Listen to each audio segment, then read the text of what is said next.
I'm a pretty excited person today. We've been kind of talking about this for a minute, and now it's here. So there's a lot of places that you could be tonight, but you chose to be here and be a part of the conversation. I'm Char Hermanson, President and CEO of Forward Janesville.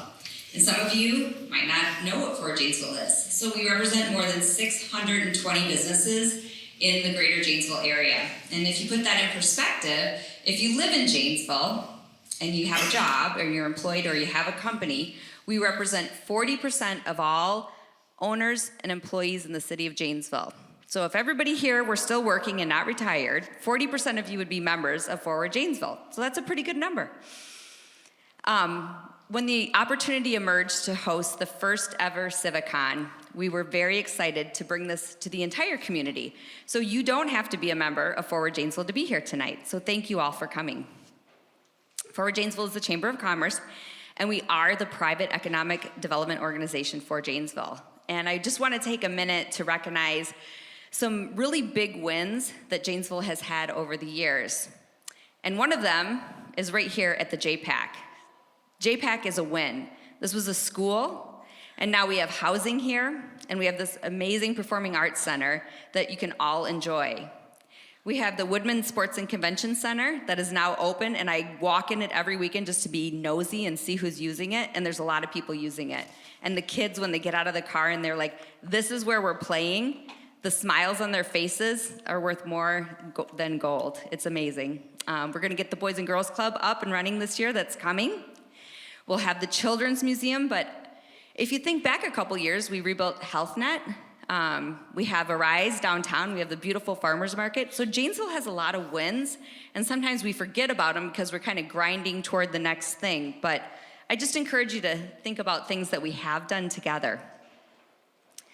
This is not the first time that Janesville has sought an outside expert to build and grow, and it's not the first time the Chamber of Commerce was part of that process. In 1920, more than 100 years ago, John Nolan, a renowned landscape architect and city planner, was hired to build a park and development plan for Janesville. He built a plan which now provides Riverside Park, an intentional green space, so we have 39.4 acres of parkland for every 1,000 residents, 4 times the national average. 56% of our residents live within a half mile of a park. And Norland's spirit and community planning are part of tonight's civic engagement. In making cities design matters, we get to explore what's next for Janesville.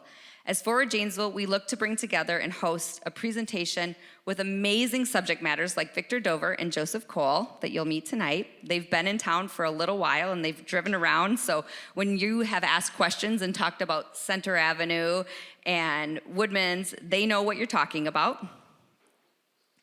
The mission of CivicCon, I just want to take a minute so that you can understand what this is. It's a civic conversation where we're gonna get to learn some new things together. So people have asked me, what do we expect? I don't know, I haven't been to CivicCon yet. We're all gonna figure it out together. But the sole purpose of it is to educate the community so that we can have an informed conversation, so that we get the desired quality of life.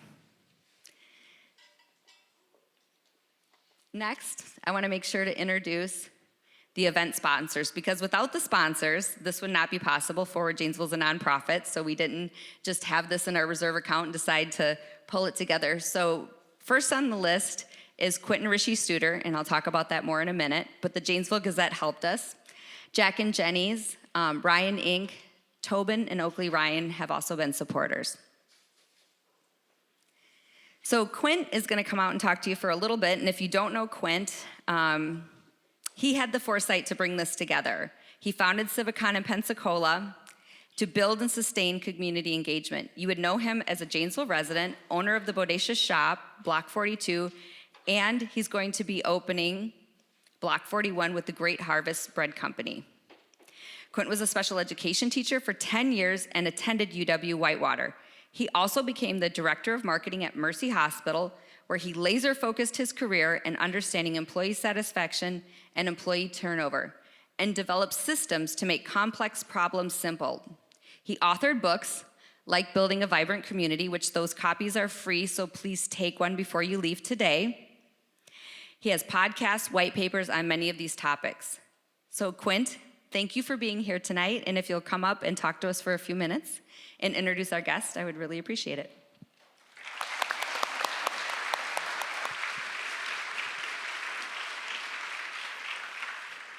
Well, thank you. What a great example of a community that wants to be better.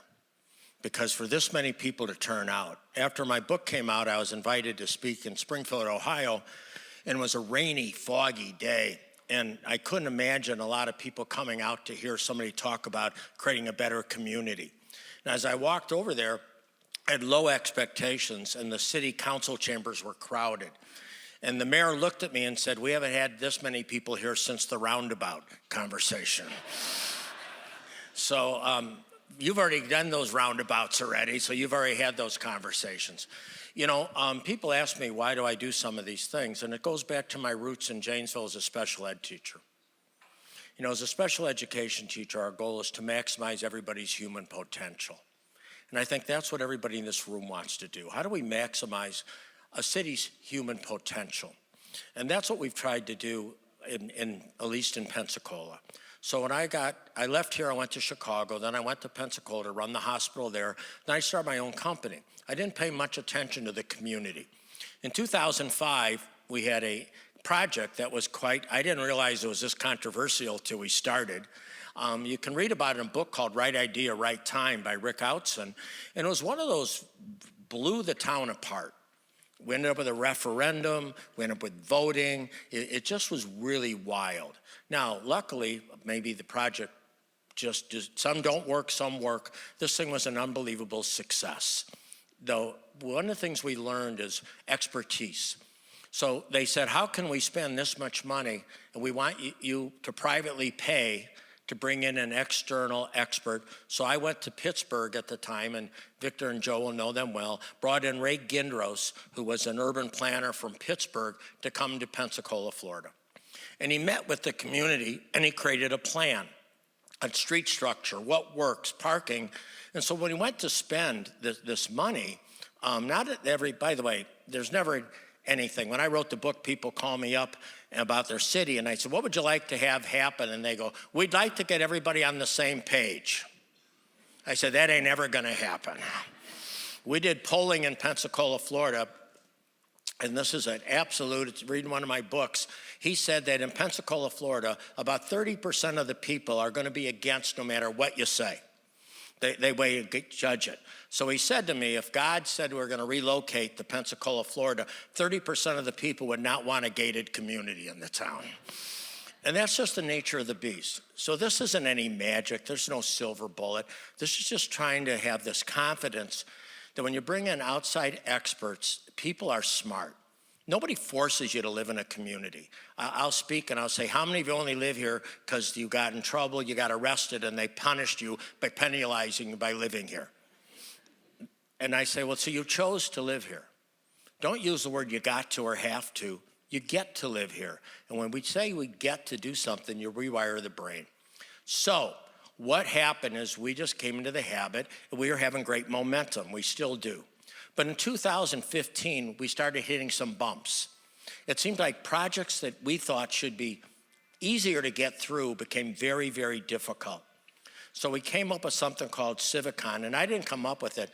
I did focus groups of over 100 community citizens, and they said, well, maybe if people knew more, what if they got this? So we started bringing in somebody like Victor and Joe.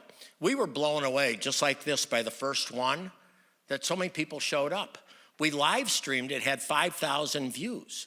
And not that it solved all the issues, but what it did do is get people talking a common language.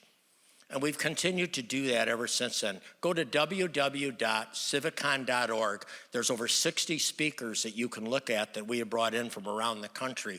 If you have a traffic issue, if you have affordable housing has been a big one. We brought a lot of people in on housing. Race relations, we brought people in on. A lot of downtown, a lot of density. Zoning, we had to change all our zoning. We took out parking requirements because subject matter experts said parking requirements slowed down the growth. And what we started finding is a common language. It's very common for an elected official today to say, here's what we learned at CivicCon. It's very common for a citizen to say, but wait a minute, here's what we learned at CivicCon. So I don't know what happens, but I do know one thing. You love Janesville. You love Edgerton? Thank you. The Edgerton runs my article every week. I like that. I like Beloit. You ever hear of the Beloit Sky Carp? Anyway, I like Beloit. See, guys, we're all in this together. It's a culture of abundance, not a culture of scarcity. So thank you for allowing me to be here because I get to be in Janesville tonight. And in a little bit, I get to go to Woodman Center to watch those Milton Redhawks hockey team that my grandson's a member of. So I'm excited. So help me and welcome Victor and Joe. Thank you very, very much. Thank you, Quint. Thank you, sir. Thank you, sir. Well, I have to tell you something about me and Joe that if I don't tell you this, you wouldn't know it. We actually, let you know a little secret, we have the best job in the whole wide world. Because what we get to do is go all over the country and help communities figure out what they want to be when they grow up. We get to draw pictures of things that aren't quite there yet and say, how about this? No, how about this? And that's what we end up finding ourselves doing as we move around the country. Now, by now you've heard enough of my North Carolina accent to say to yourself, you're not from around here, are you? Turns out Joe Kohl is from around here. He was born in your hospital in Janesville, Wisconsin. Yeah. Joe has taught me all sorts of Wisconsin things. It's been a 64-year complete circle trip to come back. And thank God now I've found people who are also born in Janesville. Joe has taught me all sorts of Wisconsin things I would not have known, except for having met each other in college and becoming business partners after that. He taught me of something called a stop and go light. He laughed. Never heard of that before. After being here for a while, I slipped out when I went back south.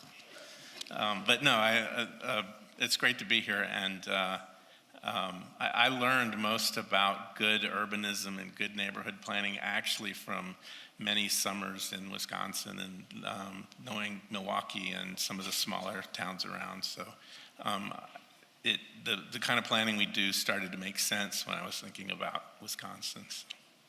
Shar, in her introduction, mentioned the historic moment 106 years ago when John Nolan came to Janesville to work on your plan. For us, for people who do what we do as urban designers and town planners, John Nolan's like the patron saint of our profession. And of course, he was a son of Wisconsin. He grew up here and was, before he became a landscape architect and then a city planner, he was involved in higher education and promoted something that in Wisconsin in those days they called the German model, which was the idea that education was the key to progress. And you should nurture the institutions, which of course your strong university system and your strong public school system, and then let that knowledge and experience that people are gaining in the classroom find its way into leadership and implementing the better world. Now, it was called German model, but they were already doing it in Massachusetts, and they were doing it perhaps at the University of North Carolina. But it was a breakthrough thing for our country when that became a common practice. Now we take it for granted all across the country. It was a Wisconsin innovation. Now, education is the point of tonight's event as well. We will, I apologize in advance, probably show you a few pictures of Janesville that are not as flattering as others, just in order to provoke you a little bit, use our naive, fresh eyes as people from out of town to show you yourselves or your place in ways you might not normally see it. But we mean that with all affection when we do it, so I apologize in advance if we tease you just a little bit. The whole point is to provoke you to realize that you can make the town you want. The future doesn't just show up, and we don't get great towns just from waiting for Santa Claus or the Easter Bunny to deliver them to us. We get great towns by drawing lines on a map. That's what John Nolan taught all those years ago. So just a little bit about the way we work. I always call the work we do being in the before and after business, because a lot of what we do is help people visualize places they know well in a new light with a forward-thinking eye. how it might be changed. And they begin to realize that the place they thought was all built already actually isn't done, that it can be enhanced, that they can squint and look at that place that's not quite right yet and imagine visualizing change before it occurs, how it could be made better. So a lot of times that means going to places that turned out to be brittle economically and didn't have a long lifespan. Remember Sears? Remember Kmart? Remember Circuit City? Remember GM. Linens and Things? Remember Sports Authority? I could keep going. But a lot of those places really need to be reinvented, even as you are reinventing your mall up on Milton with the innovation of the Woodman Center. And we hope that as you do that, regeneration, the rebuilding on sites that you've already got, the ultimate recycling process, that you begin to build confidence. And then you make places that last a little longer than the first round. You know, that some of the commercial strip, for example, those one-story buildings poking out of parking lots, those are temporary. They are there just to hold the land and produce a little bit of income, to pay the taxes on the land until the day when a higher and better use comes and the town gets there. So all of those things will likely change. Now, some of that work involves thinking about the space between buildings. As trained as architects, we tend to think about buildings and the spaces inside them, of course, but we learned that what matters more is the spaces between them. And so here's an example. This is in Panama City, Florida, not far from Pensacola. Harrison Avenue is their main street. And they rebuilt their main street after the disaster of Hurricane Michael. So just a few years ago, that place was the disaster on the far left side. And now, in short order, they have turned it into a place where a lot of people wanted to be. We find these days that there are children there and families, large numbers of people in a downtown that essentially had been abandoned by its customers. And we've discovered people going there to get their prom photos. There's a little plaza with a new town clock restored and put in that place. They're posing for Instagram pictures, pretending to be the Beatles on the sidewalk, on the crosswalk there. And it's become the fashionable thing for Panama City grooms to propose to their fiancés in this location. Trust me, before they made those improvements to Harrison Avenue, nobody was proposing to their intended in Harrison Avenue. Now, sometimes the work takes us to those downtowns. Sometimes the work takes us to the edge of town, working on greenfield sites. This is an example in North Carolina. And then sometimes the work takes us to the in-between places, the places in the inner ring of suburbia, let's say, that were built quickly and thinly and then skipped over as building took off somewhere else. And our job is to help people visualize how they might change those with growth in a way that makes them better rather than worse. Now listen to the words I just said. Growth and change, making things better rather than worse. Didn't your skepticism engine kick in when I said that? As Americans, we're kind of hardwired to be suspicious of growth and change. You know, we tend to assume, unless we stop and think about it or work on it, that growth and change will make things worse rather than better. Everybody has a memory of a horse farm that turned into a subdivision, or a cornfield or a dairy farm that turned into a shopping center. And all those changes felt like a trade down as suburban sprawl and the asphalt coating of suburban sprawl crept across the landscape. So our job in a way is to reestablish confidence that growth and change can make things better. In fact, it could become more charming and more livable and more wonderful and more valuable as a result of growth and change. Now, it's time for a little pop quiz. Tonight's pop quiz. We're Americans, we acquire things, so I am curious to ask some of you. Name, don't think about it too long, just think fast. Name some of the biggest things you own. John? House, okay, good guess. All right, let's hear another one. Dawn, what's your vote? Your business, pretty big, okay. Janine, what's yours? House. Most people will say their house or their car, or as they start working their way down, their washing machine, and then they think of the smaller things they own all the way down to their socks and their wristwatch or what have you. And all of these are great answers, and all of these are the wrong answer. Now, here's the answer. This is Janesville. Here's a map. And here are the streets of Janesville. The biggest thing you own is your share in the, count them, 3,558 acres, that's more than 5 square miles, of streets. They're yours. That public realm, that space between the buildings that I was showing when I used the example from Panama City, that's what you own. And of course you own the library, and you own the Performing Arts Center, and you own the schools, and you own the parks. You own some big stuff.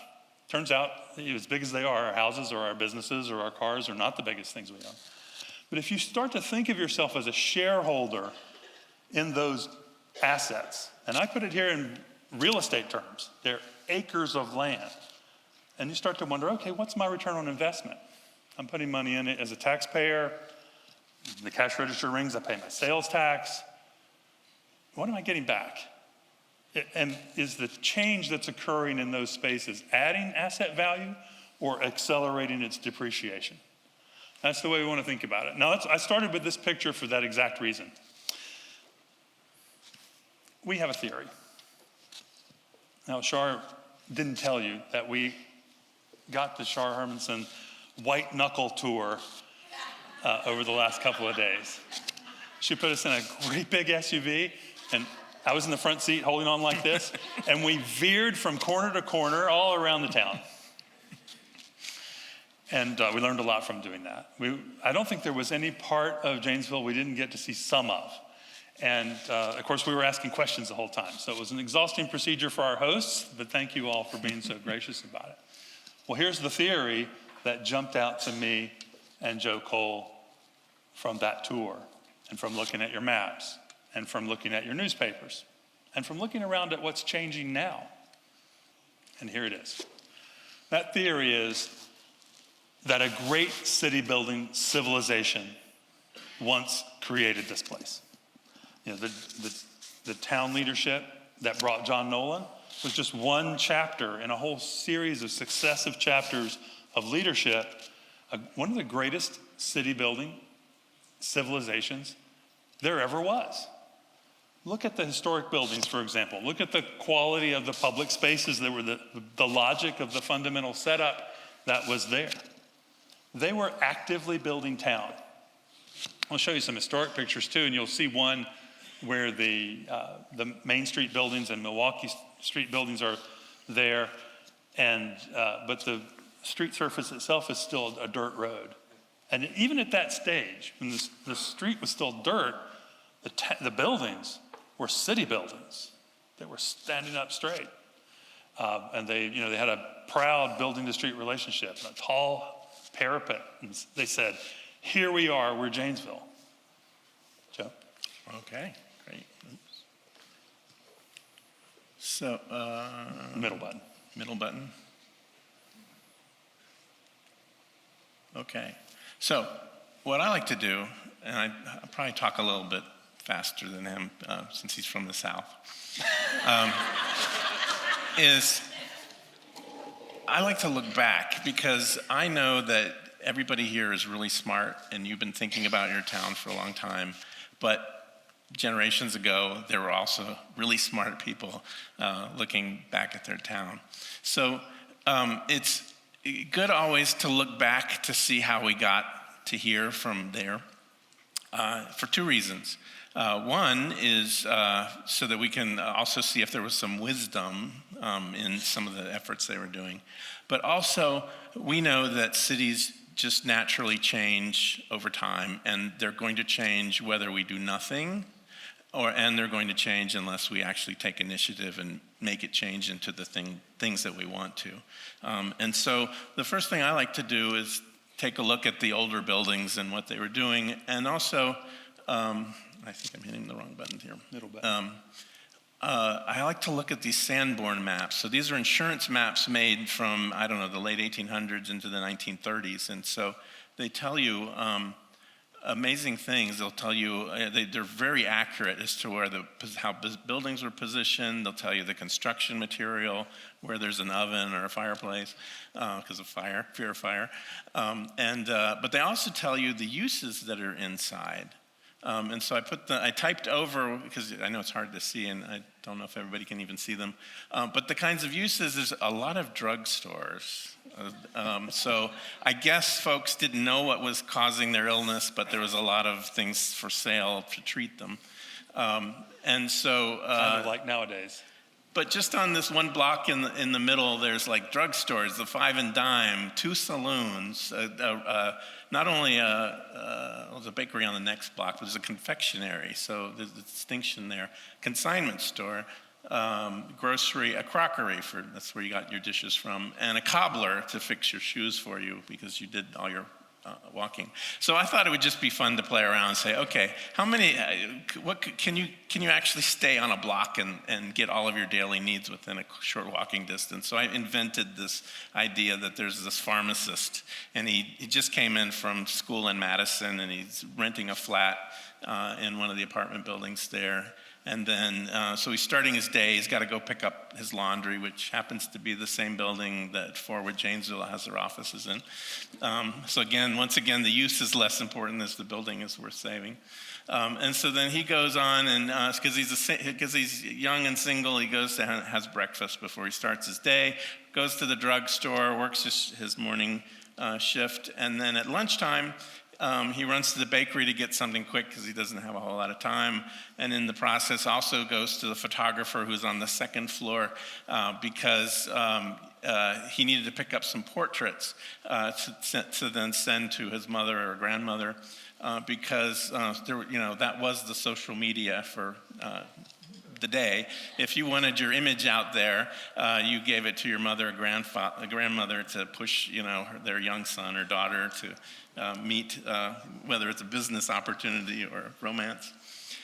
So then he goes back to work, and of course he works his shift there. He was invited for dinner at his boss's house, so he stops at the confectionery to take a cake. Remembered he needed to pick up his laundry, gets his laundry, takes it back to his home, meets up at the restaurant, which then happens the wife of his boss is introducing him to her niece, since he's new in town.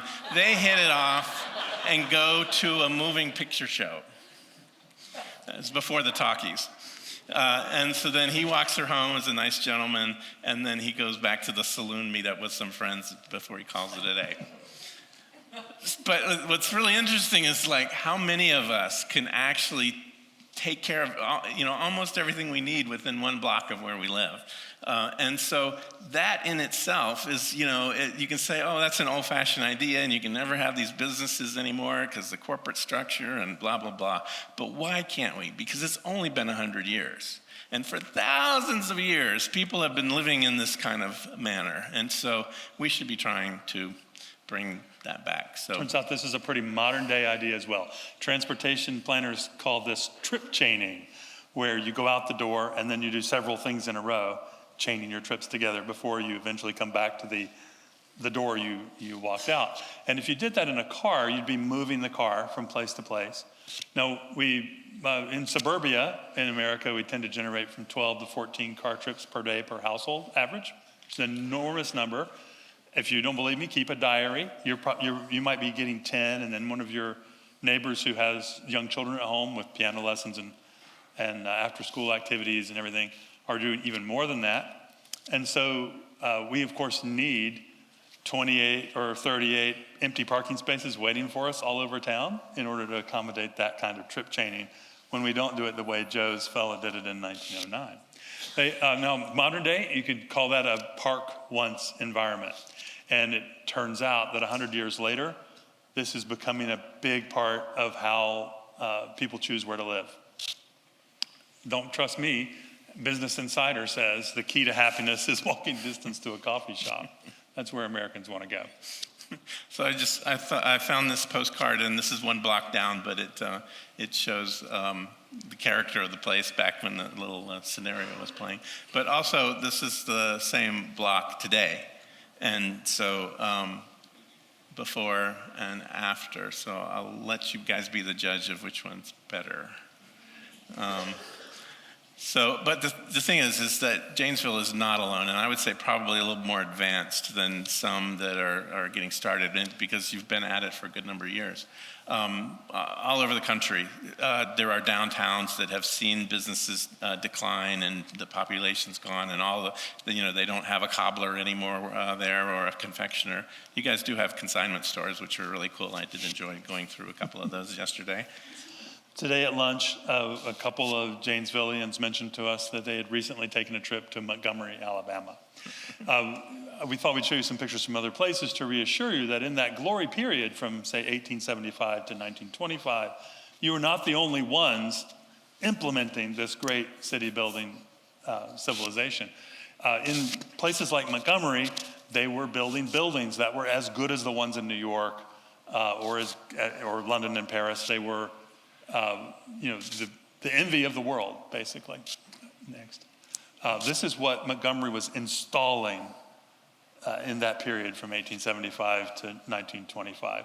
That intersection is an incredibly historic place. It's steps from where Rosa Parks caught the bus and led to the Montgomery bus boycotts, and the Selma and Montgomery marches marched up that street because it seemed like the right thing to do. Look how it's lined up with the state capitol. If you want to send a message to the world about what needs to change in Montgomery, you march up that street to do it. So I always say that when the great city building civilizations are at work, the city is more than just buildings that store us and our things and keep the rain off our heads, and streets that we use to go from A to B. They're communications devices. The city is sending a message. It's telling you its story. You want to pass it to me? Not far away, over in Illinois, this is Galena, Illinois. They were building their main street in this same period. And if you follow the travel magazines, you probably know that Main Street in Galena is every year voted America's best Main Street. It's one of the favorite ones. Down in New Orleans. There's a goal for us in Janesville. Exactly. So many of the great examples are from the Midwest. And so down in New Orleans, they were building the Garden District and St. Charles Avenue. This is a transportation facility, but it actually turns out to be a great address for a high quality of life. And so all over the country, this is what was going on. And so as we go back and forth between pictures of the old times and pictures of the present day, and part of what we're trying to do is impart that these old ways of making cities have some discernible, replicable, fundamental principles as designers. There were a few things that were just consistently true. And we'll tell you what a few of those are. To start, the focus wasn't about pushing things apart. Now, what happens with zoning and most, say, mid-20th century land development regulation is it's about pushing things farther apart so they have less impact on one another. Pushing the housing into its part of the city, pushing businesses into their part of the city, pushing parking requirements help push the buildings further apart. Well, certainly. In fact, that if we get up in a helicopter or fly the drone and look down on towns and see all the ways that the town was picked apart to make more parking, it looks like parking did to those cities what Godzilla did when he stomped on Tokyo. It's the same basic problem.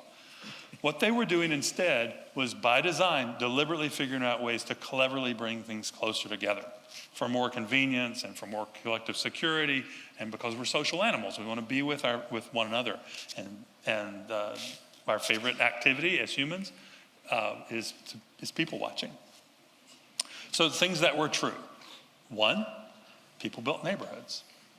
Okay, and building neighborhoods. When we say neighborhoods, we're not necessarily talking about like a subdivision, which is kind of what the name has been moved to, but or a shopping center or an office park. But again, it's kind of a 20th century term still. But back in the day, people were building wards. So you have the history in Janesville of having the different wards. But what we found with trying to lay out larger communities, or at least the planners before us did, that this idea of a neighborhood is a good increment to use to grow towns and to infill towns. So there's just a few basic things. A neighborhood is, I don't know where you have it. It's generally a quarter mile in diameter of a circle, so it's like a half-mile square kind of thing. So it needs to have a center, so you kind of know when you've arrived to the center. Like I said, a walkable size. A quarter mile comes from the idea that we as humans will comfortably walk 5 minutes, and that's about how long it takes for a normal person to walk. It's also an amount of land area that is easily for a person to mentally map in great detail. So the piece of your world that you know the best is probably within a quarter mile circle around your home. And to make them stronger, to have a mix of land uses in it, so that you don't have to drive everywhere. So at least some of your trips can be taken care of by foot or bicycle. And in order to accomplish that, there has to be a network of streets. So cul-de-sacs stop you from getting from, sometimes even a neighbor who lives on the other side of the fence. But having more ways than one to walk around and circulate, you find, again, in the older cities. And then to put the civic buildings instead of on a chunk of land that just became available, that's off to the side or something, but to actually locate civic buildings on key locations. And we can see that in Janesville too, the way there are civic buildings built at the ends of streets, or some of the church steeples. Or adjacent to a long view across open space where you can look back at the bell tower or the church. Yes, I think it was coming down Court Street. We came down to Main Street, and then across the river, you could see the church steeple on the other side in the silhouette of the sun. It was beautiful. That's a design thing. It's really not the paint by numbers approach implied by most statutory planning tools. So in the 20s, Clarence Perry, who was tasked with kind of laying out the suburban New York as New York was expanding, had kind of come up with this idea with the center and the edges, and you put the commerce on the edges, and then later on, Doug Farr in Chicago took that idea and made a sustainable version of it, which is kind of cool. And so when we're thinking about new communities, we will take the same idea of the increment of the neighborhood. Not all of them are the same. They could be different characters and different densities and whatnot, but so we can do that. This whole idea of using neighborhoods and thinking back about older cities has got a bunch of different names. It started for us as traditional neighborhood development, which is sometimes abbreviated TND. The new urbanism is kind of the main term used in the movement. It goes by many different names. I think Satan sometimes goes by multiple names, but this is the heavenly side of planning. So anyway, so you might see all these different kind of terms, and that's what it is. But a great resource if you want to learn more about this is to go onto the CNU website. The Congress for the New Urbanism. There's tons of resources, lots of examples of projects and places that people are like Janesville, going through the same kind of step at they're all at different stages. So it's a great resource to go in and learn a bit more. If you didn't get the QR code, we'll put it back up again at the end if you like. Just let us know. To summarize what we were describing about those great neighborhoods that used to be the default setting and fairly easy to build, what developers who didn't call themselves developers, they called themselves founders. The founders of neighborhoods would just do, whether they were railroad supervisors or entrepreneurs or Brigham Young. There were lots of different people who played that role, but those neighborhoods were all these things: walkable, connected, convenient because of the mixed use that Joe just described. And they're also beautiful.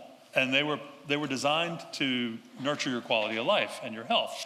Now that fell into trouble in the Industrial Revolution when the cities became concentrations of toxicity. There were a lot of people and there was overcrowding, so that led to the spread of disease. There was a lot of smoke and other offal from smokestack industry. And of course, the rivers were polluted, and there was a lot of horse excrement to deal with as well. So cities were becoming pretty unhealthy places 130 years ago, 140 years ago. And so really the modern city planning profession arose out of a public health reform impulse. Let's make the city safer and healthier for people. And that's why it ran in parallel with the great parks movement. John Nolan, your Wisconsin native, was the first American to call himself a professional city planner. Of course, we are going to get around to how far we've fallen from this great tradition coming right up. Now, we were talking about things that were true in all these cases, like neighborhoods. Another one is that we had street-oriented architecture. Yes. Again, not rocket science. One thing I was looking here at this. I was actually looking at a postcard of Janesville from an aeroplane from 1922, I think it was, and so it was showing the buildings. And then I was looking at, trying to get the same perspective from Google Earth. And so I could actually, it was really jumping out at me here in the center where a lot of parking lots, and thinking about how we lost a lot of the fabric of buildings. So I just used a little photo montage to kind of bring in the buildings that were once here in the 20s to fill that back in. And you can really see now how Main Street has got a good frontage on both sides, and Milwaukee Avenue, and of course, Court has the courthouse on the side. Again, it'll zoom in. And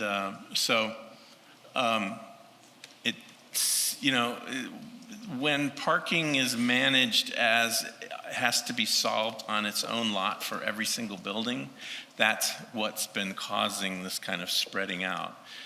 And so for a downtown that is built on this idea of walkability and keeping the buildings closer together, to solve the parking issue, because we know you still need parking, one is we hope you are creating the places to live and places to walk so people may not need their car all the time, but that parking can also be managed in an area.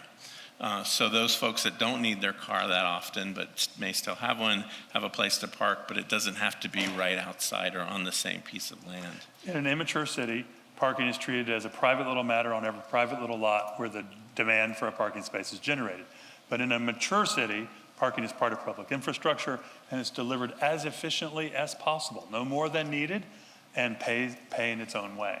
And so getting clever about parking is part of how you're going to find space in the older parts of town to build your way out of your problems, and maybe even at the edge of town.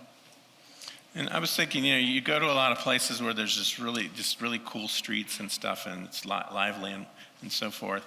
And I was just wondering is if you actually could build back in the areas that are now parking lots and build back this kind of character of the downtown, you might be attracting more tourism than any other city in Wisconsin, because you've kind of recreated this coolness of the way back era.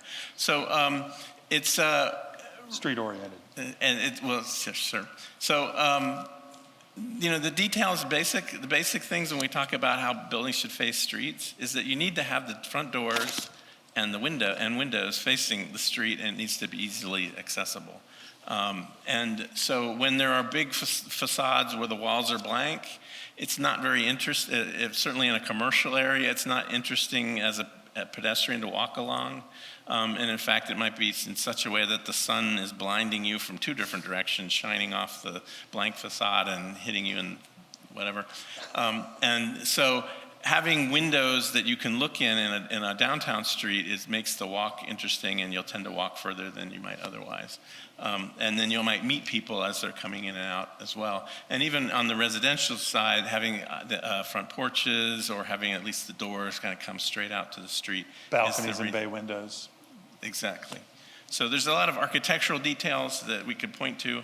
And then here in Janesville, this idea of having the sidewalk detached from the moving cars, the street, makes the sidewalk a whole lot safer. And the street-oriented houses have front porches within conversation distance of those sidewalks. So your neighbor goes by walking their dog and you say good morning and they say good morning, and you know what? That's good for your brains. More on that later. This is an image I used to explain how this building to street relationship that Joe's been describing is actually the result of a lot of regulation, a lot of habits as well. Look at what some of those are. First, where the building sits, that's in the zoning. It's a setback or a build-to line or whatever it is. How about how much are you able to build on the private lots that shape the public space? That's going to tell you how tall it can be, how many dwelling units per acre, or how many floor area ratios. Well, what are you allowed to do in that building? That's also regulated. So then, of course, there are still a few towns that haven't repealed their minimum parking regulations, although I hope you're looking at that. This was a misguided idea backed by a lot of really bad science. If you're interested, we can recommend a fat book on it that presents that research. But parking requirements end up becoming one of the main shapers of how buildings are situated and how much room there is to build.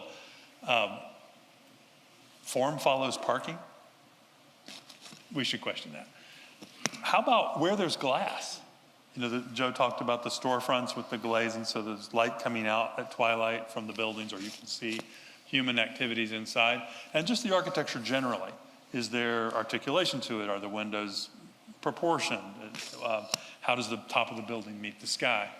Now, in between, there are other rule books that end up affecting things. The engineering manuals, which determine the width and dimensions of everything within the street, lanes, parking, curbs, stormwater, and then there's the building code and the fire marshal's rule books and the patterns of garbage collection and moving vans and things like that. So our built environment, our designed environment, is actually the result of all of these inputs. Now, they're a little bit like DNA. So if you have good DNA, you build strong, healthy muscle tissue. If you have bad DNA, you grow cancer. So getting those rule books right is pretty darn important. What are the benefits of doing this? Now I'm going to jump to a European example. This is in Bologna, Italy. If you live in one of those beautiful maisonettes right there, if you'd lived in any of those buildings for any of the last 350 years, you'd be able to walk downstairs and over to the street corner and buy fresh fruits, vegetables, and flowers from this guy. That is a city comfort, a privilege that you get by living in a mixed-use, walkable place. So we've been talking about street-oriented buildings and places of pride. There's more. What about those public spaces? Remember Shar mentioned the phenomenal amount of park space that you have here? And in American cities, like we saw Forest Park in St. Louis, or Volunteer Park in Seattle, or Bryant Park in New York, town squares all over. These parks and public spaces are part of that pattern of tradition, pride of place. And guess what we found when we came here? You peeled a parking lot off the top of your river and built a town square. Give yourselves a round of applause. It's our hint that that great city building civilization is not actually gone, that it's still here. And of course, when we looked back at the historic pictures, Rock County Historic Society, amazing resource, we found that in the buildings themselves, there was this pride of place presented. Even on a building like the School for the Blind or a firehouse, utilitarian need, look at the craftsmanship in the masonry. And all these guys in the fire company stand in front of that place with pride and say, here we are, we're Janesville. And you, of course, have inherited a lot of these things that your great-grandparents built. And thank goodness they're not all gone. Like, you found new uses. So the library became the senior center and so on. That's an encouraging sign. Fourth, things that are always true, is that the streets in this mythic civilization I'm describing are treated like public spaces. They're not just transportation infrastructure. They are actually where you live your life, where you form your memories of the place, where you shoot your postcard picture of the town to show other people. The planner nerd, pointy-headed planner nerd It's a selfie term. now. What's that? It's a selfie now. A selfie, yeah. That's where you shoot your Instagram picture. Good point. The pointy-headed planning nerd term for this is the public realm. The private realm is the buildings, inside the buildings or the private gardens in the private real estate that flanks these public spaces. And the public realm is all the stuff in between. So if we look at prideful places, whether they're in downtowns or they're in leafy suburbs, we will see things like the pattern that Joe described. Although we didn't get a springtime picture of Janesville yet, we need an invitation to come back when the fog is lifted and the green is on the trees to reshoot that picture. And by the way, this historic place right here, these old-fashioned, cottages with front porches in front of them, that walkable scene with the old-fashioned street trees and so on, this is new development. This is not a historic place. This was built in our generation in a little town called Port Royal, South Carolina. And if they can do it, you can do it. So the public realm, people find ways to embellish it if they're proud of their town. They keep reinvesting in it, buff it up, defend it, call somebody if something is out of order with it. And we see that pattern, although there are many ways to design it, in every one of these great city building civilization places. I'll go to the fifth one and say even the suburbs had a golden age. There was a time when the new development at the edge of town was green and tranquil, typically sociable and friendly and mixed use, and beautiful. And of course, America has many examples of this. I'm sure the streetcar suburbs around Madison and Milwaukee as examples of that. Here's Forest Hills Gardens, one of my favorite examples. Lovely. This is just a block and a half walk from the station square where you can catch the train and go across the region. And it has that pride of place even in new development in the suburbs. You knew this was coming. The next chapter in this story is what happened then, people forgot. Let's talk about what happened. After the 1939 World's Fair and after the rush to suburbia and white flight from the center cities and the great disinvestment in our historic cores and the spread of suburban sprawl, the public realm degraded. So the quality of those spaces in between buildings began to be thought of as, if at all, as an afterthought. And what about the building-to-street relationships? The street-oriented architecture was replaced with another kind of architecture where we enshrine on the fronts of the buildings just how much we love our cars. And by the way, this is the same density, the same land use, the same lot width, the same everything as the little cottages in front with the front porches that you saw in Port Royal, South Carolina. But this is what happened after that great amnesia set in. And I have to tell you, it wasn't just other places. It happened to you too. So not to pick on any one particular neighborhood, but we found exactly the same symptom in late 20th century development here in Janesville. It was a lot of things at once. It was spreading out. It was then turning to the assumption that one would make a car trip for everything, every time, usually one person driving alone. And so we would need to widen the roads to try and keep up with the ever-increasing demand for traffic capacity at peak hour. And then, of course, our cars are motionless 96% of the time. Speaking of assets we should think hard about. So we need all this parking, or at least we thought we did. And then we hollowed out a lot of the places that were already done. So the result of this on a national basis was quite profound. Like they say, a funny thing happened on the way to the Forum. A funny thing happened on the way to Milton. On Milton Avenue, you can see exactly the pattern I'm describing. What happens when the engineers assume that wider and faster roads are better roads in every case?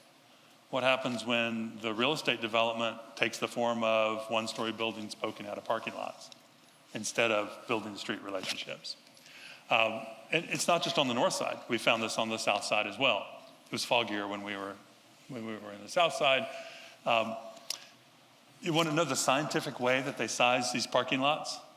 Because someone at some meeting said, how big a parking lot should we make? Right, John? Yeah. And the answer was, well, I don't know, how much land do we have? Let's just pave it all. And so that's what they did.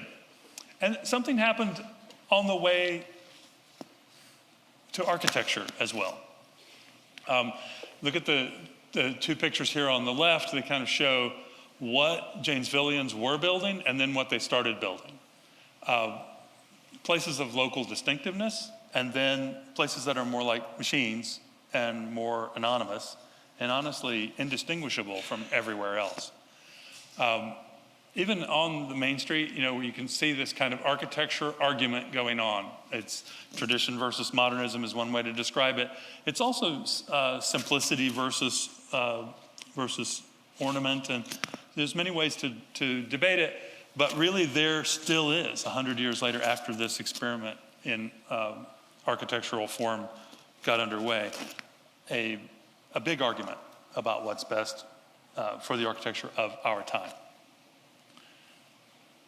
I will, at the risk of being drummed out of the fraternity, Joe and I went to architecture school, I will just say, we love the architects, but architecture is so important, and it's way too important to be left up to just the architects. The rest of you need to get in on it as well in order to arrest that issue. Now, the real estate professionals have a name for this. They know this is a business matter, that there's a thing they call curb appeal, and that your prospect, considering whether to buy that home or to locate their business in that building, is going to make 90% of their decision as they pull up with that prospect. And so if the experience you offer a prospect is one of just driving through the slipshod jerry-built nowhere, then you have to really work on them once you get them inside the building as a real estate agent. Look at all the special features our building has. Your home will have a bonus room and a jacuzzi and this and a big closet and whatever. You have to really work them once you get them inside the building, hoping they forget about the dreaded experience that they had on the way there. And of course, the places where we love to visit on vacation tend to have this curb appeal in great abundance. There is also an important financial aspect to this. These charts were made by the Center for Neighborhood Technology, which operates out of Chicago, and they describe two kinds of places: auto-dependent suburbs and location-efficient neighborhoods that have the qualities Joe described in neighborhoods. And the key piece of the pie chart to look at out of the household budget is the amount that's going toward transportation. Over here in the location-efficient neighborhoods, they're spending 32% of their money on housing. Some cost-burdened households are having to spend even more than that. So they have a certain amount of it of disposable income that's going to things like food and clothes and to college tuitions and that kind of thing. And then they have a percentage going to transportation. But over in the auto-dependent suburbs, much, much more of the household budget has to go to supporting the car thing. So, if we could switch from the condition we nationally have now, which is the personal car, the expectation, accurate or not, right or wrong, that every person over age 16 will need a car of their own as a prerequisite for their survival, we might be able to make some important progress. I say accurate or not because 30% of Americans don't drive. They choose not to drive, they don't want to drive, or they can't drive. Too young, too old, or they have a disability. So there's a whole lot of us who aren't driving. But this idea that the world we're going to build is built for motorists and asphalt companies ought to be questioned. Now, this number has gone up recently. Nationally, the number now is 27%. So, of course, everything's gotten more expensive, right? That means we're squeezed just a little more and don't have as much money for those student loans or other things. So, interesting little fact here. I found a U.S. Department of Labor, had a different name than statistic from 1900. You want to guess what the percentage of the average American household budget was that went to transportation in 1900? Guesses? Heather? Precisely correct. 1%. 1% of the American household budget went to transportation when we were supporting horses and fleet of stagecoaches. And that's right. So far more of our money was available for something else. AAA says it costs $12,000 a year or more to operate an average used mid-size car. That's when you put together the payments and the insurance and the tires and the taxes and the gas and the parking and the tolls. $12,000 a year or $1,000 a month that would be available for housing as the squeeze on housing prices continues to worsen as rents and mortgages are rising faster than wages. So this is a key national issue. The amount of land we devote to parking is also kind of shocking. I have this habit of taking photographs out of my hotel room window. You may see one in a minute. And then painting all the parking. And this is Atlanta, so I know that's not you, that you would never make this mistake. Everything pink in this picture is parking. And I showed this picture in Atlanta, and one of the guys jumped up, local, very knowledgeable, and said, whoa, whoa, whoa, whoa, that's completely wrong. That building in the middle, that's also parking. Imagine what we'll be able to do when more of that land is available, whether it comes about as a result of cultural and social changes or as a result of technological change with autonomous vehicles and the like. Eventually, the parking bubble will burst, and we'll find out we have a lot of room to build and accommodate our growth without spreading out into the hinterlands. Now, there's all kinds of evidence right here in Janesville that that great city building civilization never really went away and that it's in the midst of a comeback. Yes, and so yesterday I was asked, what kind of communities do you like to work in? And I said, well, for one, communities where they're already planning activities in their downtown and building civic pride and getting people to turn out. And so here you guys are already doing that. And then working on some of the infill sites to build civic buildings and civic uses like a children's museum. And so we're very encouraged to see that type of activity going on. And then if you want to attract the younger crowd, because like Janesville, like many other cities, the younger crowds are going to the bigger cities because guess what? They can live without an automobile and can have other opportunities. So if we want to bring that back to Janesville, then sporting events and guess what? You guys have been doing that too already. So we got a great tour of this yesterday, and it was very impressive. But you know, when we look around, because we're detail oriented too, we also look around and there's like certain questions that come to mind when we see things. So you know, there's always like details to be worked out, but they're not deal killers, right? So you know, one of the questions that comes to mind is why does a dumpster and cars have the best views in Janesville? So that's the picture from my hotel room window. We're grateful to be able to stay downtown, but a wonderful hotel. This is our home while we're here, so we're picking at it. And then we were trying to get to Milwaukee Avenue from the store and realized, well, they locked the door to the restaurant, so we can't actually walk out. And so we thought, well, let's take the river walk, and then realized there is no paved path between the parking lot and the porte cochere onto the path. So from the front door of the hotel, you can't actually get to the river walk without walking through the mud or walking all the way around the building. Yeah. So anyway, that would be pretty easy to fix, by the way. It's fixable. Yeah, As we talk about some of these things that sound like they require the 100-year plan, you could fix that this summer.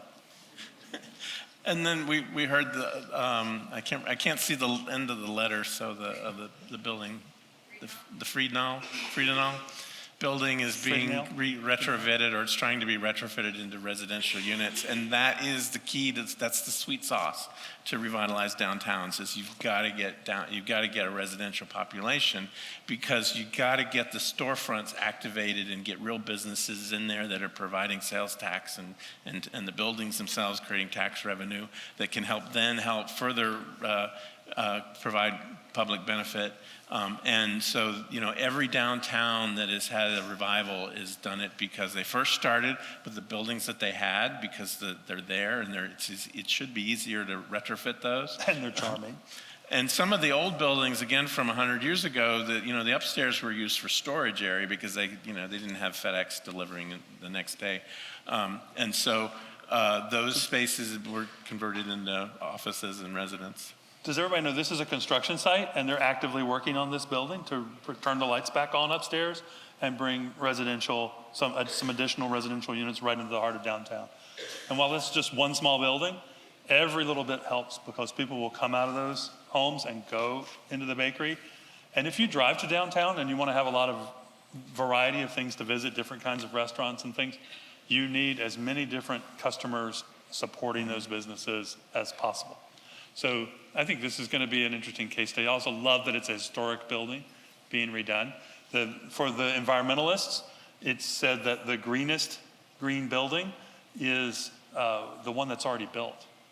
So instead of scraping all this off and dumping these materials in the landfill, they're recycling it. Yep. So the other thing that we've been finding is, there's a lot of folks focused on redevelopment, and they keep using this term missing middle. I don't know if you guys have heard missing middle before. And so I'll explain what that is in a moment. But again, when you look at older cities, there's a wide range of housing types available. So there's houses, big houses for famous people, and smaller houses for folks that want to be downsized and maybe they don't like to clean house as much. But they're well done and they fit into the neighborhood. It's not bringing down real estate values by having a small house. Or the density, it's the design. Yeah, exactly. So, and you've got a wide range of houses of different lot types and different architectural styles and characters. You've still got a few of the old flat apartment buildings from way back that is very much a Wisconsin tradition that seems to be disappearing. And so, again, you've got that option for rentals. And you've got some just beautiful, wonderful old mansions, which in this case, we couldn't tell at first if this was one house or more. And then we looked at the electric meters, and so we could see that actually this was an apartment building. And so often people are afraid of apartment buildings being in the middle of a single family neighborhood. And in fact, here you would never know. So it's very impressive. And so on the outer edges, it's obvious, of course, that with the lost knowledge of how you build cities, that there's some projects that are trying and maybe have some details that need to get worked out. So most new development these days, or let's say the last so many years, is either apartments that are big buildings, or it's single-family houses and maybe a couple townhouses projects built in, and that there's this middle range of all these different types that most communities don't have. They don't have examples. You've got examples here. And so because nobody's been building it, there's no new products. I can't show you a new photo of well, actually, I'm about to show you a few. Let's get one more time, it'll zoom in. So those are the things like I just mentioned. There's duplexes, triplexes, courtyard apartment buildings, bungalows, townhouses, smaller apartment buildings, and something called a live-work unit. And so we've been drawing these in projects. They're slowly getting built out. The idea of a bungalow court. So these are smaller houses kind of grouped together around a central space. Sometimes they have a shared kitchen if they're really small. Pocket neighborhoods, which again are similar. The houses might be bigger, smaller, more of a mix of types. In that case, instead of having their own large yard, they have one shared common garden. There are developers who are purposely mixing single-family detached houses with apartment buildings, and they're making the apartments in buildings that look like mansions. So, again, the character all fits. And accessory dwelling units, again, is a great way. It's for younger folks looking for a place to stay or live, or maybe it's one of your children coming back that want to come back and live in Janesville. That they can have some independence, or I know in Miami we've got quite a few places where the homeowners move into the accessory dwelling and then they rent out the big house as part of their retirement plan.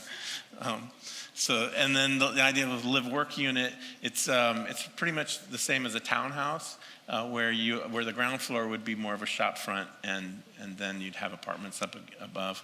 Again, another great Florida tradition. But with a fancy new term. There's a big opportunity before you as you begin as a community to update your old rule book, the zoning code. The zoning ordinance going through a review, and there's drafting going on to update your zoning ordinance, which is very encouraging because that's a chance to reset some of that DNA. Now the question becomes, if you wanted in order to deal with our vastly changing household types and the economic issues that I talked about, to encourage missing middle housing, where would you do it? Where would you even be allowed to do it? So we made a map of all the places which jump out in the zoning code as eligible for residential. And it's a lot of the city. Then we wondered, well, how much of that are you allowed to do any of those missing middle things, the townhouses or the duplexes or the live-work units or any of those things? Turns out not much. This, the brightest yellow color here is all the single-family detached house. That's what it's got to be. Or duplex, isn't it? What? Or duplex. You Yeah. can do duplex. So that leaves you with not very much land in which to accommodate change over time, especially as your households are changing. More about that in a minute. Now, we've been talking about things that are true and the details that matter. And one of the details is housing variety. Another one is streets. So I'll just give you a real quick food for thought about street design. I came to the conclusion that street design is the one thing we can least afford to get wrong, and it's the one thing gotten wrong most often. And that's because all these bad habits crept in, but it's recoverable. And there are a few things that you can look for every time that are always true in the places where people want to be. The places where you might be tempted to get out of your car and walk around or meet your neighbor. First, they have a shape. The street is like a public room where the building walls or the trees or the combination of the two make the walls and the vertical surfaces, and the carriageway and the sidewalks are the floor. Second, the streets where people want to be are comfortable. So they have features like street trees to give you shade on that sidewalk in the summer. And if they're deciduous trees, they lose their leaves and they let the low-angled winter sun in to melt the ice on the sidewalk and lower the heating costs of the building adjacent to it. The streets where people want to be tend to be connected to the rest of the system of streets. It doesn't always have to be a perfect grid. It's more like a web and less like a tree. Now, just to pause on that one for a minute, I want you to remember, you heard it here, 2 two-lane roads carry more traffic than 1 4-lane road. So if somebody is saying, well, we've got to go do another road widening project, or we've got to have the big road here, they're telling you that they want you to overinvest in one and get less of a result. So the network is far more capable, has far more capacity than the tree.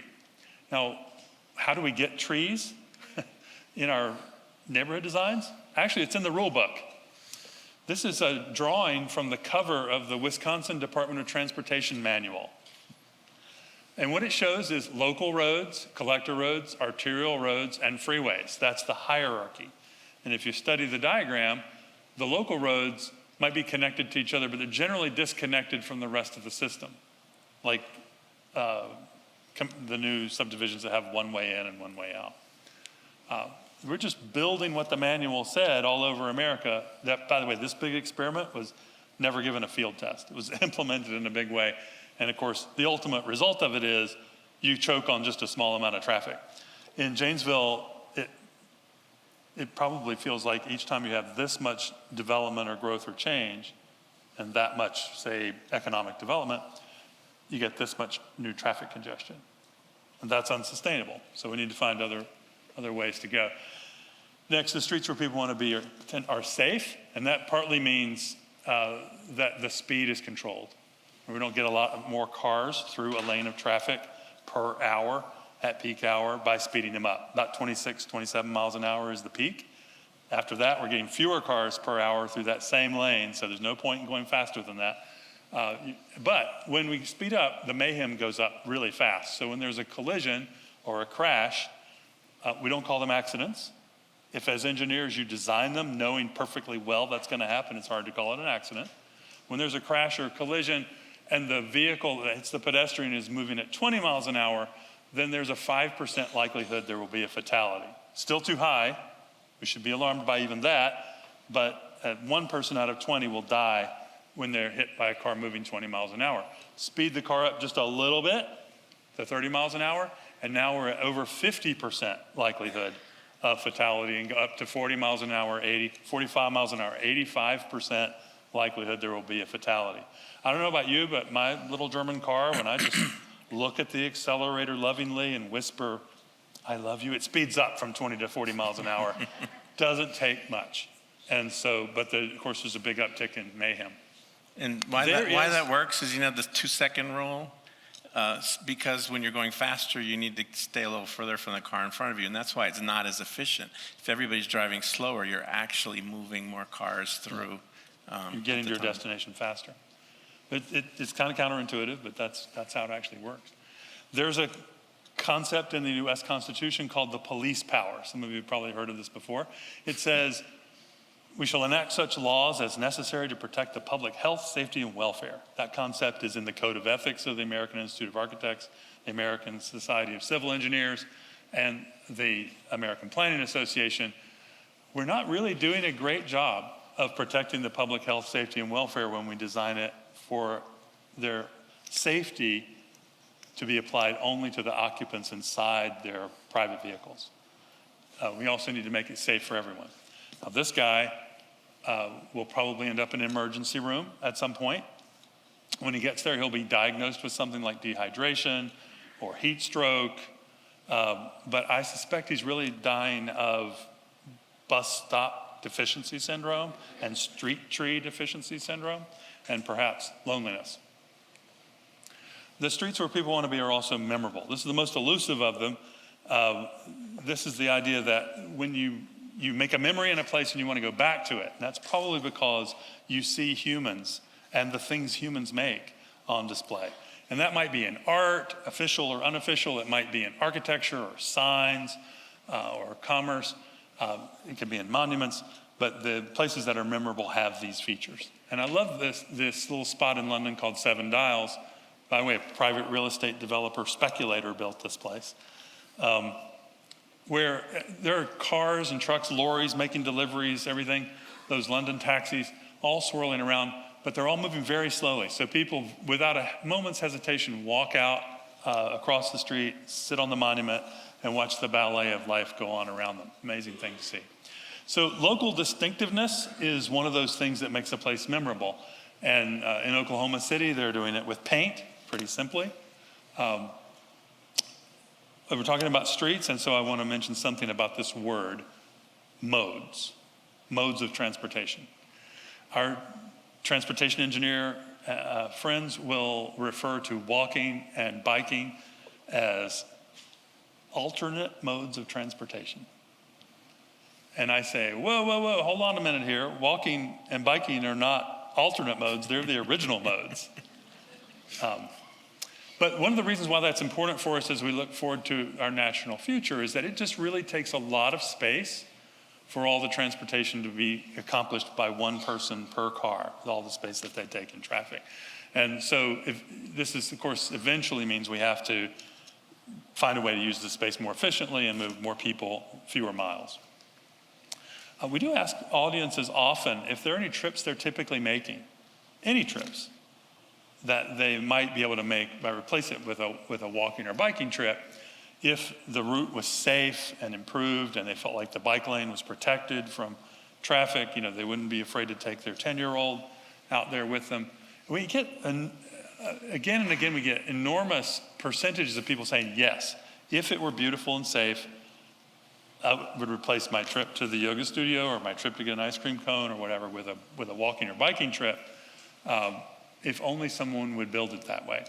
And of course, cities all around the world are making exactly that change. This is Florence. They took a lane of traffic and they made a protected bike lane out of it, for example. And here's an example from South Florida, much more humble, but an improvised protected bike lane. Here's an example from Berlin, where the cycle track is integrated with the sidewalk, not below the curb integrated with the moving cars, but above the curb integrated with walking. Very clever. This is me. I ride my bike to work. People ask me why I wear a bike pin. But I'm able to do that because the streets that I ride to work are, for the most part, quiet and connected. Here's our colleague, Kenneth Garcia, works in our office, dropping his daughter off at school. And that's enabled by the infrastructure that was built, that you see in the picture, for him to do that, make that trip on. People use the infrastructure that you build. So if you build parking lots and highways, they're going to drive everywhere. And if you build bike lanes and transit and sidewalks, they're going to walk and bike and use transit. Now, our buddy Ian Lockwood made this cartoon. For those who are too far back to see, it says, "There's too much traffic for Billy to walk to school, so we drive him." Right? That's traffic-inducing traffic. By now, somebody is thinking, but this is Wisconsin. It gets cold here. Winter cycling actually is a thing. If you go to Boulder, or you go to Minneapolis, or Montreal, or Copenhagen, there are enormous numbers of people who are biking right through the winter. Those are examples from Boulder. Here's Minneapolis.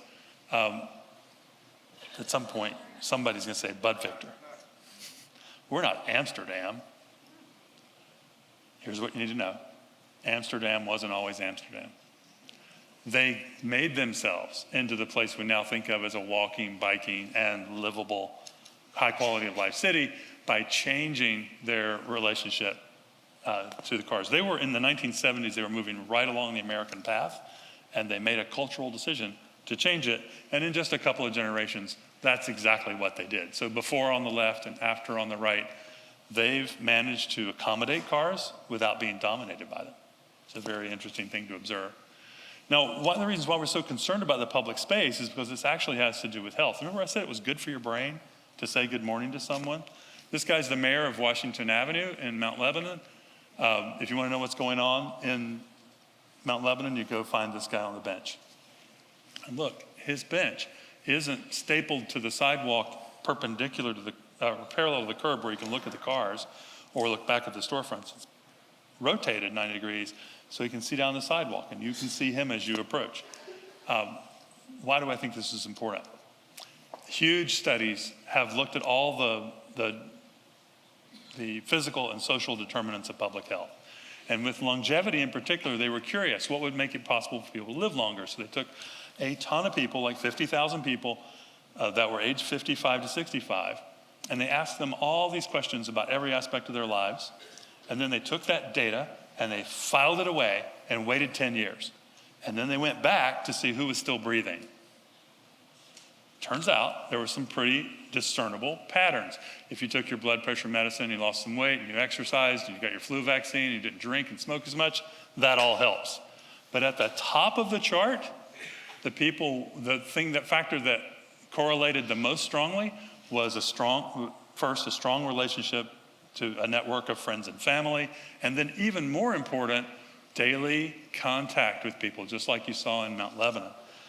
That's just walking up to someone and they hand you your coffee that you ordered from them, and you say good morning, and they say, "Good morning, John," and they give you your coffee. Your name is written on the cup, right? That's all it is. This is the daily contact with people that you don't even know. That turns out to be a huge factor in quality of life for living longer and with a higher quality. So to end this screed about cars, I'll just say my friend Angie Smith, who's a Midwesterner from Ohio, she says driving should be a privilege and walking should be a right. Somehow we've gotten it backwards. To make one last economic argument, here's a neighborhood that could have been designed like an ordinary subdivision with the garage doors out front, but instead was designed with the front doors out front and a little more upright, a little closer together, and a little further toward the sidewalk down the street where you see that flag, that's a cafe. Well, and here's the interior of the neighborhood, how it looks. It turned out beautifully. We're proud of having worked on it when we were youngins. But in a map that has spikes that show a taller spike where there's more property value generated and therefore more property tax collected each year, something very interesting jumps out. In the upper left-hand corner, that's the beach in Charleston, South Carolina area. So that's the value, the real estate value that the Almighty created for those beach views. And over in the center upper right is historic downtown Charleston, where they've been building charm on top of charm for 300 years. And so naturally that's very valuable because people love it. But in the middle of the picture, another spike is the neighborhood I just showed you. The important things to know are, one, it's not fundamentally different from the subdivisions on either side, and yet it's lots more valuable. And second, if you're the city manager and you're trying to balance the annual budget, or you're trying to put a new roof on City Hall, you need some spikes in your map, which can only come about through better design. Now, you can apply this all kinds of places. You can turn the forgettable strip into a place that you think of as the memorable boulevard. You can turn the old Kmart into a place that still has retail, but also has housing or places to work. And I hope that from all that we're telling you, you'll be tempted not to fight the last war, but to plan for the coming era instead of the last one. There are a couple of features. One we know is that there aren't that many Ozzie and Harriet households now. In the 1970s, on the left, it might have been 80%, and nowadays it's more like less than 20.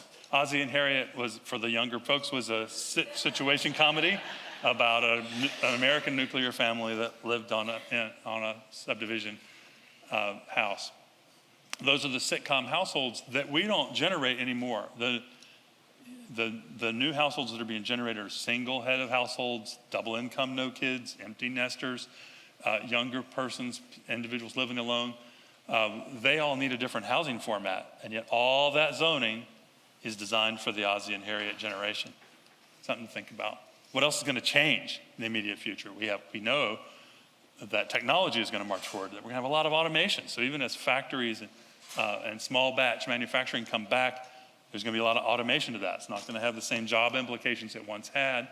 We know that the work from home genie will not be put back in the bottle, at least not completely. A lot of people are going to insist on working from home in part of the day, part of the week, or all the week, or working from wherever they are. We know technology is creating autonomous and connected vehicles. How fast that will roll out is, of course, a subject of constant guessing, but it is inevitable. So all those things mean we should be planning for that sort of stuff. And the bottom line, pick the future that you want and design your town to give you that. Thank you very much.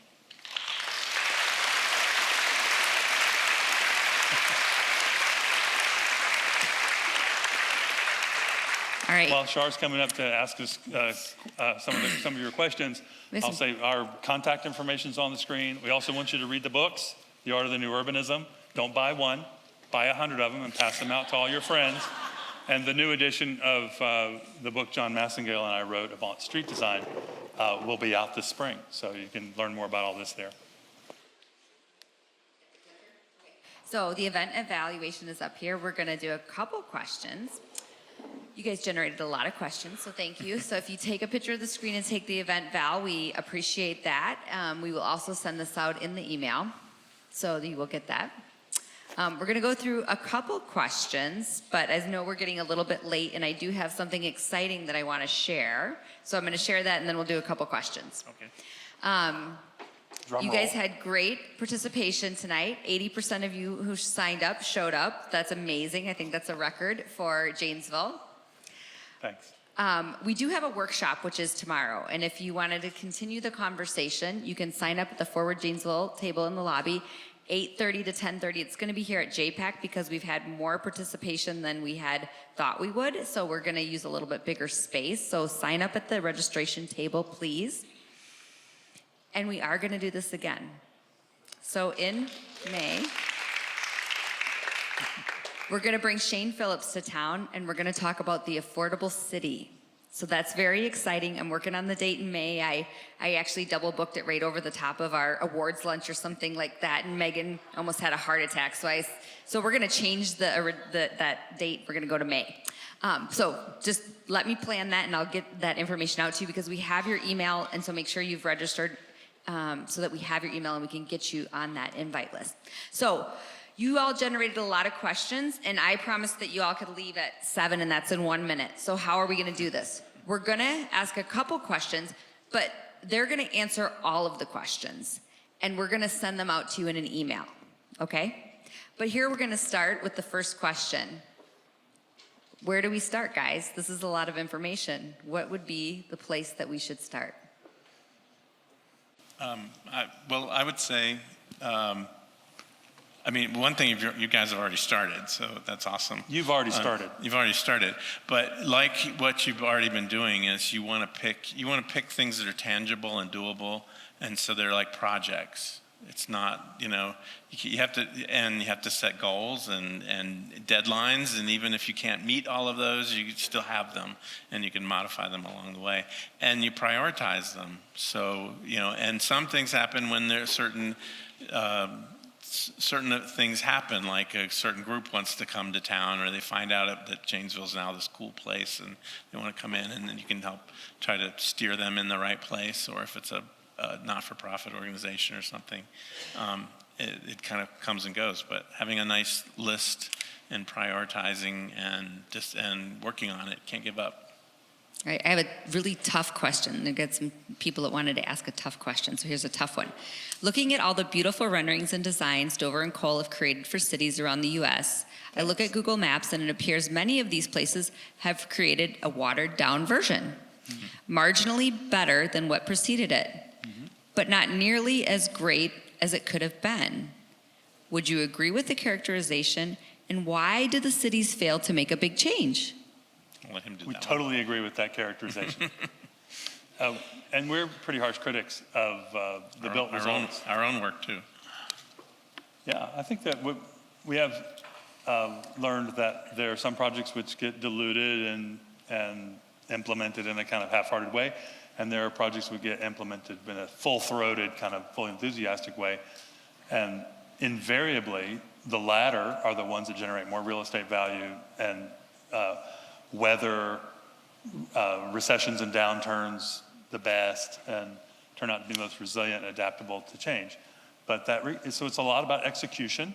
This is the city planner's curse. We draw the pictures, the 100-year plan, and then we don't get to stay and put the bricks one on top of another that are necessary to build it. And so it really comes down to buy-in and execution locally. When there's some vision keeper that just burns with passion about making it turn out beautifully and well, they just kind of devote themselves to it, and they won't take no for an answer. They're like your personality type, Char. You don't take no for an answer. I learned that very early on. That is one of the things that makes a big difference. Last, you have to have a picture of what you're trying to achieve, even though you know you will fall short, right? What is your aspiration? What community worthy of the name would ever deliberately set out to create less than what it considers its ideal? So you aim high. In fact, that's what John Nolan said, aim high in life and work. And I think we should be doing that. I would just add that if you don't have the resources to pull, if it's a resource issue, sometimes it's just the folks creating it or doing it or need some guidance. But if it's a money thing, I would say do what you can with what you've got, but don't foreclose on the idea. Like, don't put something in place that you then can't remove or modify to get to where you're trying to get to. All right, here's a tactical question. Milton Avenue corridor could be changed to inspire people to go all the way downtown instead of sticking close by and eating fast food. So what ideas might you have to have people travel to the downtown from Milton Avenue? Good billboards on the highway. I look at Milton and I see a connection between several places that are meant to be the multiple bright centers of Janesville. So downtown was the traditional one. It's the earliest one. It should be the brightest one. But the areas on the north and go down center, the areas on the south side can also have strong centers, bright centers of their own, perhaps not as big and involved as the downtown. And so thinking about your city and your region in this polycentric way is a better way to think of it. I think getting people to realize that these are not very far apart, one from the other. It's 1 mile from the Cobblestone Hotel to the CVS on North Milton. So that's not very far at all. But it feels far because you've got to start up an engine and clear the fog off your windows and drive it and find it, circulate in the parking lot, look for a parking place. All those things make it feel farther than it is. So I would start thinking of that corridor. And that's the same word we use for hallways in a building, right? Think of that corridor as a connector. It's meant to make it easy for you to get from one to the other. And if the only way to make it easy is for everybody to do it in one car per person, they have to wear a car to participate in it, you're not going to fit very many of us. So that's a good place to start.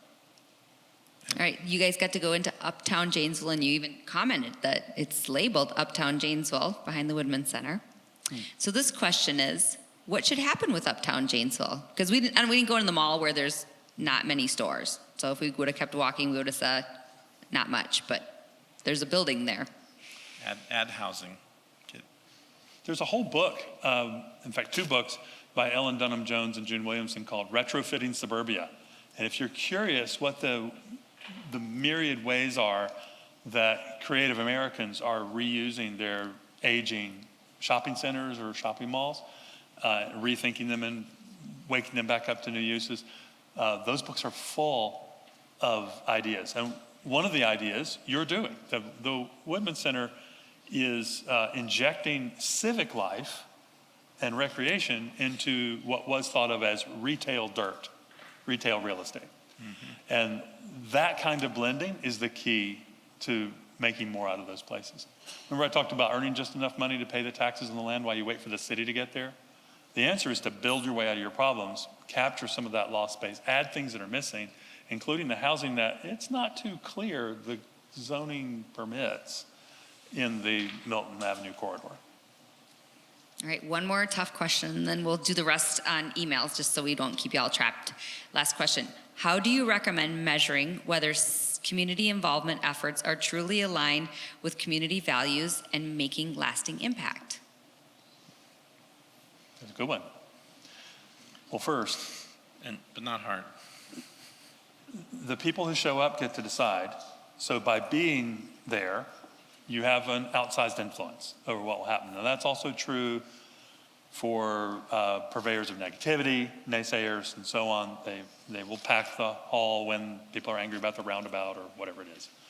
But the first thing is to show up. That's the Woody Allen rule. 90% of life is just showing up. So show up and be present, be involved. Roll your sleeves up and participate. And then you'll know if the planning and stuff is starting to drift from what you heard the community say when you talked about what you wanted your community to be when it grows up, you'll know. And you'll sound the alarm. You'll say, hey, hold on a minute. We said we want our Main Street back. Why are you widening the road or taking away our street trees or whatever the thing is? You'll be a defender of the idea. The best plans are the ones made by many hands. So the best antidote to dilution or to strain from the vision is to have a lot of people touch it.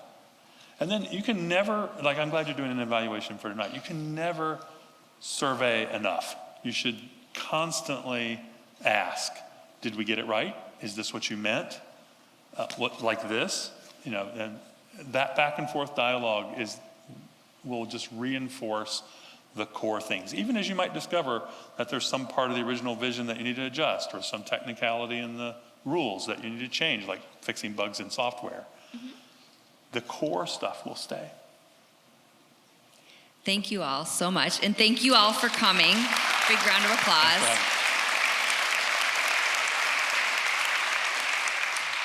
Have a good evening.